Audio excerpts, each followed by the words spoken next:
You know, when you come to the zoo, you see a wide variety of animals, but it's more complex taking care of animals their whole life than you really might imagine. I'm here with our curator of mammals, Mike Delaney, and I think they chose us because we're both older animals. Right, we've been around at the zoo for a long time. But it is a challenge in zoos, geriatric animals that, you know, live a long life, and in American accredited zoos, we're responsible for them that whole life. Exactly. I mean, zoos today, I mean, we take care of these animals, and they're living much longer than they used to in the past, and they're showing their age, and we have to learn how to deal with that. I mean, they're not moving as quickly or as well as they used to. Their diets change. They have different metabolisms. They have issues with their organs that we all have to deal with. Sounds like me.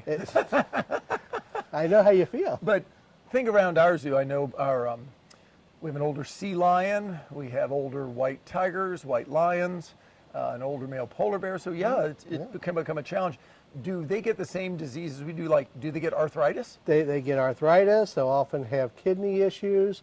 Again, their mobility. They have mobility issues. So we have to figure out how to deal with all these things for the different species that we do have here. There you go. So this is Burger. Burger is our oldest penguin in the exhibit. He is 34 years old. So his natural habitat lifespan, he'll live to be about 20. But here in a zoo setting, he can double his natural life expectancy, which is pretty cool. It makes sense when you think about it. You've got no predators in the water, so it's stress-free. You've got restaurant quality fish twice a day, and we're feeding Atlantic herring. His challenge is, number one is mobility. Just moving around the exhibit is very difficult and sometimes, but he still does very well. He has a little limited eyesight, so just navigating certain rocks and navigating out of the pool sometimes can be a challenge.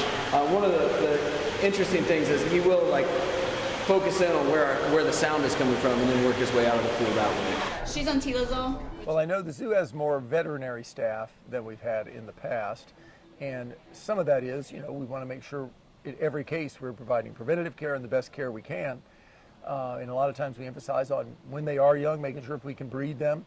But when they're older, just like with people, I guess they need more care. Well, yeah, I mean, even like our white tigers, I mean, when they were younger, they had no problem getting in and out of their pools. But the past few years, we've had to redo their whole exhibit, give them a new shallow end of the pool because they could no longer get in and out of the deep end. We had to terrace their exhibit because they could no longer, go through the hills and slopes that we had in the exhibit.